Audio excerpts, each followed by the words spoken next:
Alright, we've two baubles left on the list. The Silver Sorrows and the Black Sarcophagus.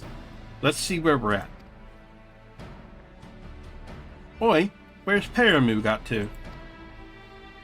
Underfoot, he's still looking to whittle the tail behind the bleeding sarcophagus. We'll not be cloying that stickler until we've at least an inkling as to what the bloody thing looks like. Treasures aside, I've been doing some digging of my own into these executioner allies of the Grinning Curs, and I'm afraid the name weren't no coincidence. Sophie, you've heard of the bloody executioners, I hope? It seems them curs was feeding from the famble of one of the nation's greatest pirate powers. This ain't no ordinary crew of cutthroats, lass. Within limbs of Laminza, the bloody executioners wield a power and influence second only to the Admiral herself. They was none too fond of Merriweb or her prohibition on piracy, and it was only the overwhelming threat opposed by the Garlean Empire that eventually convinced them to play nice with the Thalassocracy. But pirates ain't ones to play nice for long. Now that Hilfir ain't around to helm the ship, the solidarity of the bloody executioners has begun to show cracks. All the strongest captains and lieutenants have begun to form their own factions, and are scrambling to claim the top chair for themselves. Of course, not one bloody cove can agree with another on which way the executioners ought to sail. Among these new factions, though, is a group what is pushing to break free of the Admiral's grip completely. Turns out these reformists, as they call themselves, was the ones that took the Grinning Curs under their wing. Which means they've got possession of the last two treasures we've yet to cloy.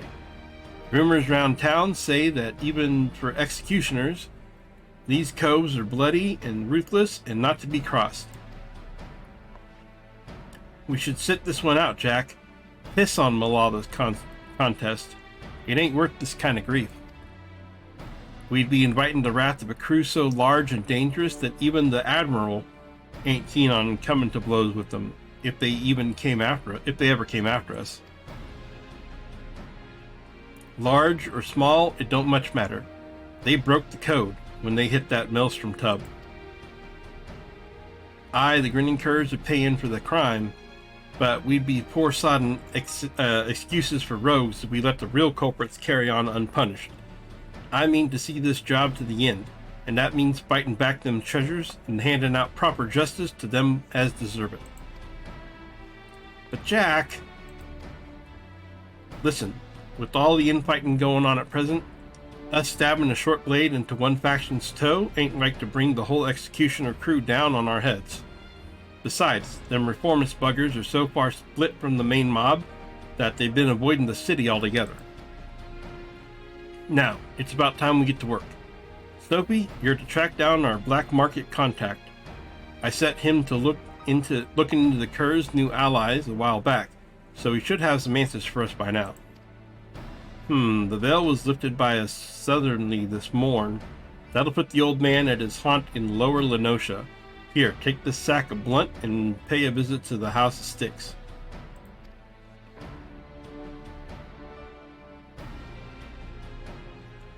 That's Kobold's territory, if you don't know. The old man bribes him with ore and hires the biggest and meanest sods as bodyguards. Just be ready for your approach to be challenged.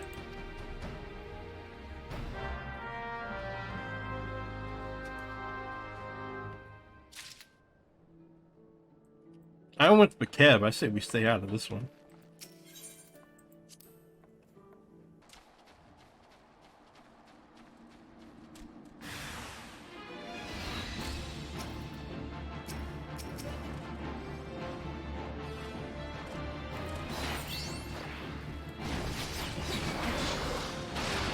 I don't know why I have to fight these. You should know who I am now.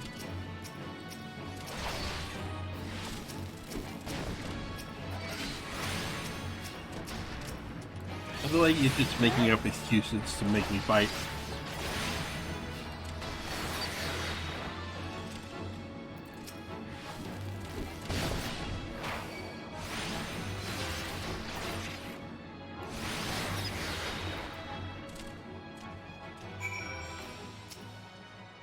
Welcome to the House of Sticks, young rogue. You must excuse my hireling's enthusiasm for greeting visitors. Now, have you any cumbersome baggage of which I might relieve you before we begin our conversation in earnest? You mean, do I have any money to give you? Sure.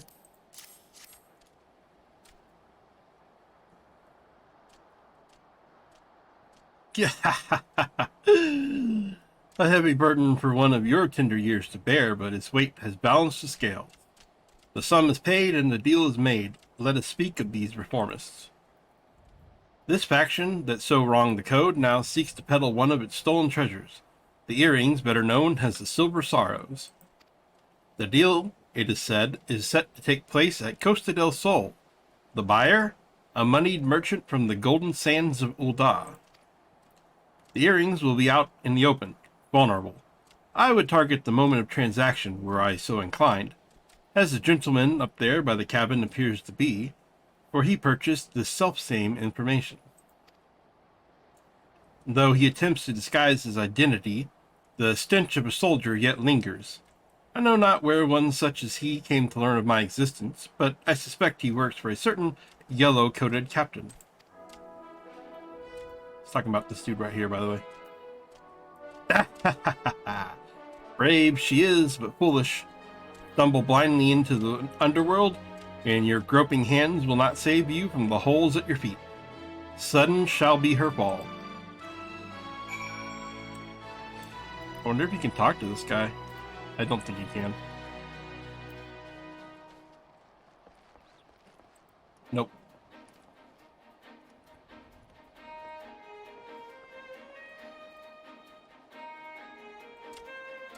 Can those golden goggles be like any more of a giveaway?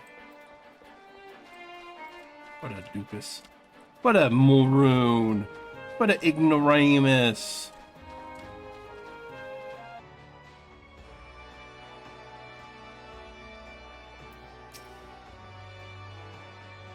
Welcome back, Soapy. What information did the old man have on them reformists? Looking to unload them earrings, are they? And to an old on, no less. Can't say as I'm surprised to hear the buyers from out of town. You won't find many Minzens willing to melt coin on aught them coves sellin'. Only the daftest of sods would go about funding them as a means to pull down the Admiral. Yeah? One of Malala's lackeys arrived at the house afore ye? How did they know to... them curs we captured must have cackled during the shrews interrogations. We'll have to assume the Yellow Jackets know what we know. And that means we'd best get our arses to Costa del Sol right bleeding now. I'll handle this one, Jack. You and Sophie can wait here for Paramu. Oi, McCab, what in the hell is she playing at? After her last, she knows this ain't a solo job.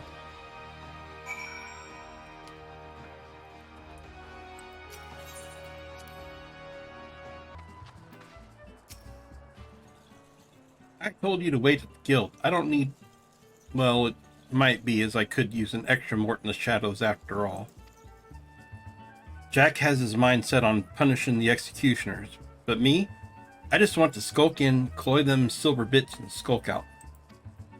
I reckon that if I can manage that with no one the wiser, then they wouldn't know who to come after. Finish the job without drawing me daggers, you know?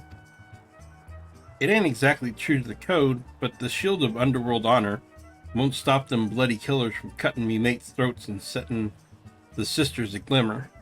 The guild's the only place what offered to take in a pirate stray like me, and I'll not see it burn to the ground. The deal's about to start. Say the word when you're Benny to head in. Okay. So basically she's saying she doesn't want us to fight the executioners because she doesn't want the executioners to kill everybody in the guild. Which, I mean, it's a pretty good fear. Alright, here's what we know. The rich merchant what's come over from Ul'dah is some old mate of Master Gagaraju. The Cole owns Costa del Sol. Gagaraju's taken his guards and dancing dells and pranced off down the beach someplace, giving over the use of the entire resort to his friend. Seems she didn't want an audience for her bargain with the reformists. Which, as it happens, works out well for us. We'll wait until they're busy haggling over price, then snatch the sorrows and hop the twig before they realize aught's amiss. Sound like a plan?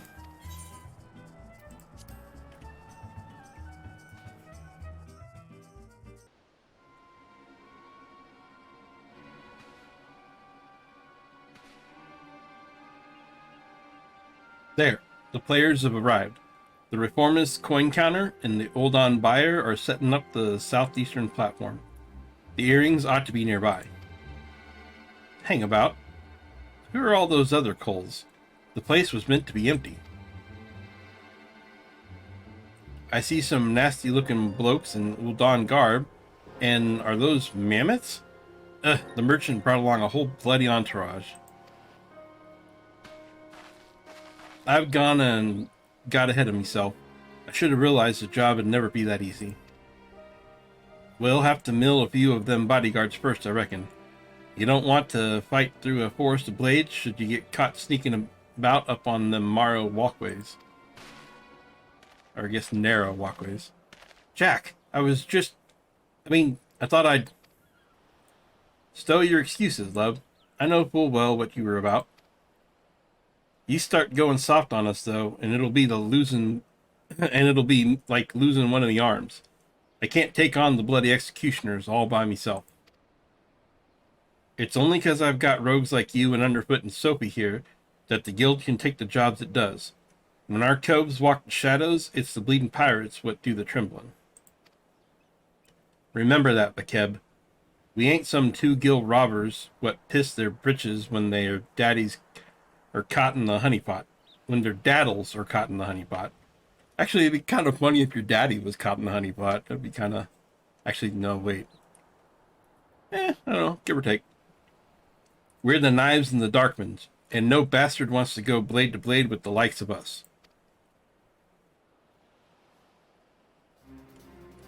I see you're not changing your mind, then. You'll need all the stabbers you can get, and I promise mine will be there when you need them. Benny, now let's carve a path to that platform and bite back them earrings. Bakeb, you hide yourself down by the docks in case the marks escape during the fighting.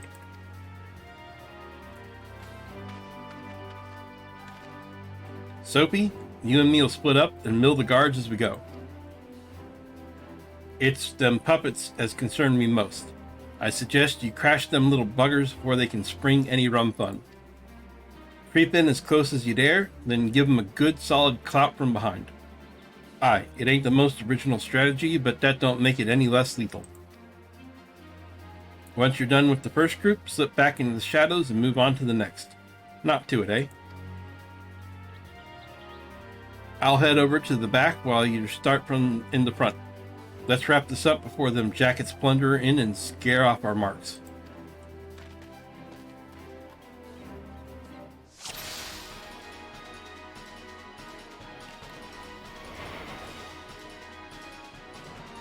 Alright, so they want me to take out the mammoth with the sneakity sneaks.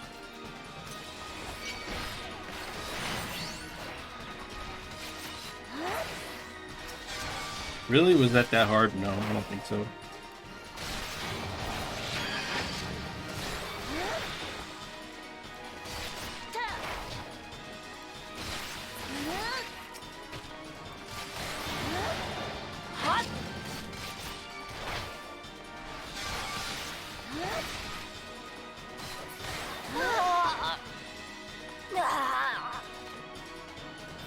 Where's the next batch of bodyguards? Up here? Yeah, I'm not even gonna bother with the shadows stuff. I'm just gonna kick its butt.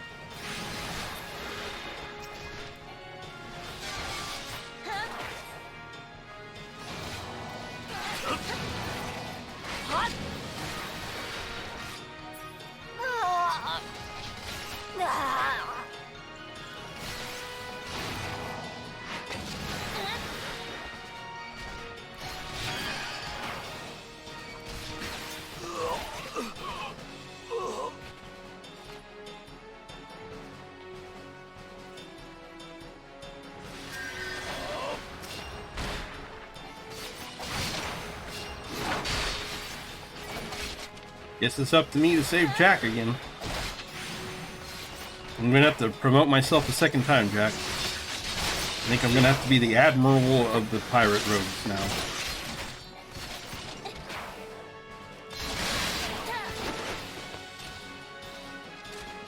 Because I was the captain before.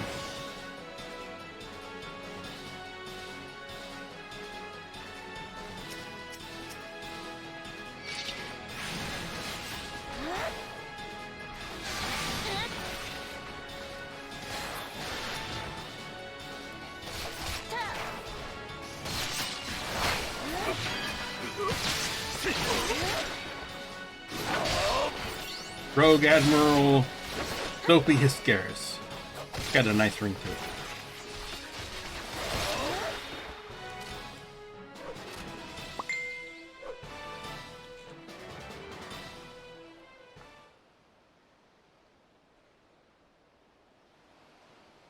Rogues? No one mentioned aught about rogues. What in the hell do you think you're doing? I am conducting a business transaction on behalf of the bloody executioners. Do you understand what that means? Do you know what they'll do to you? Aye, I'm all a-frightened. Odd, then, that you're the one who's shaken.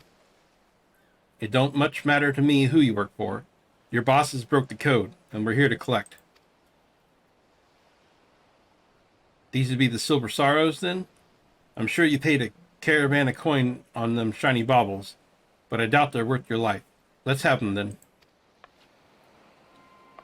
Wait, damn you. You should know that this personage is an extremely influential member of the East Aldenod Trading Company. Surely you've heard of it. If the threat of reprisal will not stay your hand, then consider the political ramifications of interfering with a foreign dignitary. The Admiral would not desire you to damage Limsa's relationships with Ul'dah.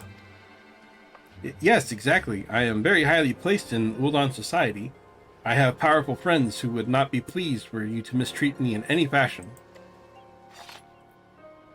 And you must understand, the Silver Sorrows are his historical treasure. A gift once bestowed upon Sultana Nanashah ul Nasha by her champion. The earrings were later stolen from the royal vault, and we'd lost hope of ever recovering them. That I might so easily purchase them thus is a miracle. The return of these trinkets will be, that is to say, the sorrows must be returned to Ul'dah. Can you not look the other way for the sake of our nation, or my nation's pride? You must think me some dull-witted thug. If this deal was being made on behalf of your country, then why are you sneaking about and consorting with pirates? For an excellent point. One might doubt your quality of character were you to continue with these feeble fabrications.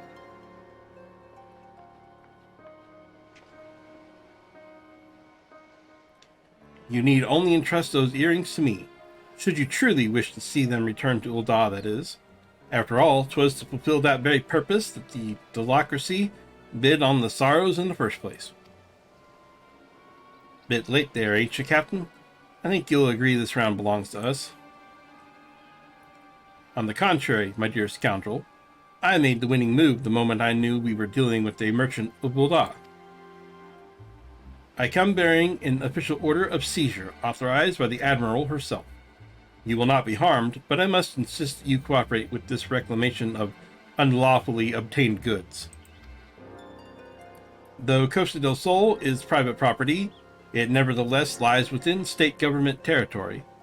Come along quietly, and we need not inconvenience Master Gegeruju any further.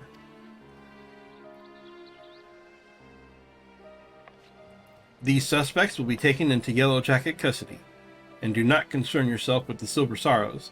They'll be quite safe with me.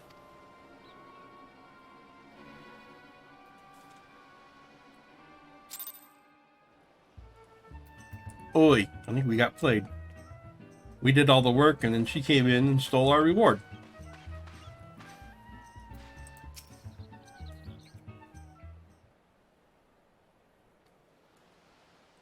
Bah, the hells take that canary-colored harpy. We might as well have handed the things to her on a velvet cushion. I'll go find Underfoot and help him with his digging. There's still that last treasure out there. and you can be sure the reformists won't be giving it up without a fight. Aye, you do that. Any luck to you, love.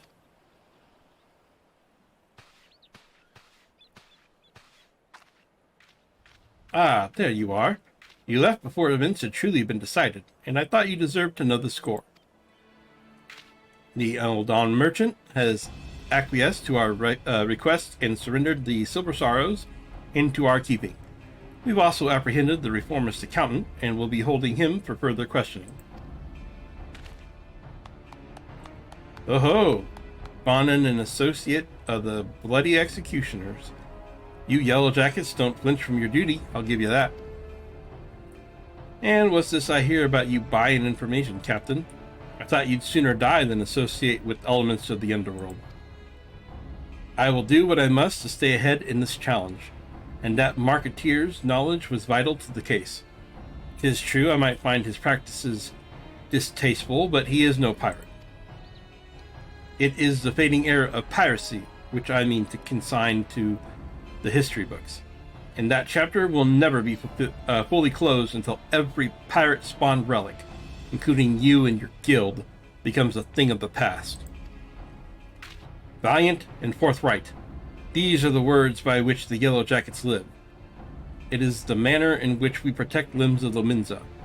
I swore an oath on the graves of my sisters.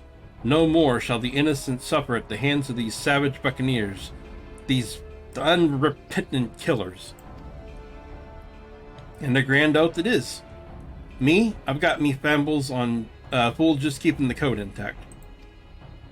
But the code is a kind of oath too, when you get down to it, and since I've sworn to uphold it, I've no intention of stepping aside and letting you trample all over me or me coves. In fact, you'd be better off giving in now before matters get proper serious. Just say you're sorry, admit defeat, and we'll leave it at that, eh?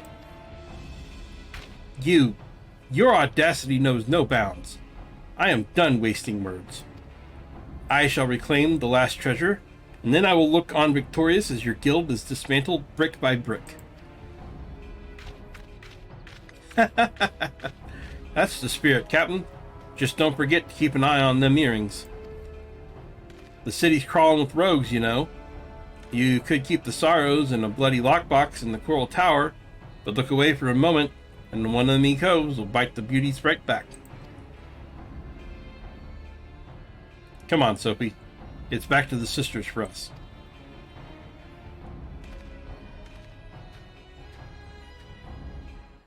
Was it really necessary to egg her on like that? That seemed a little extreme. I know he doesn't like losing, and I know that she cheated, but still.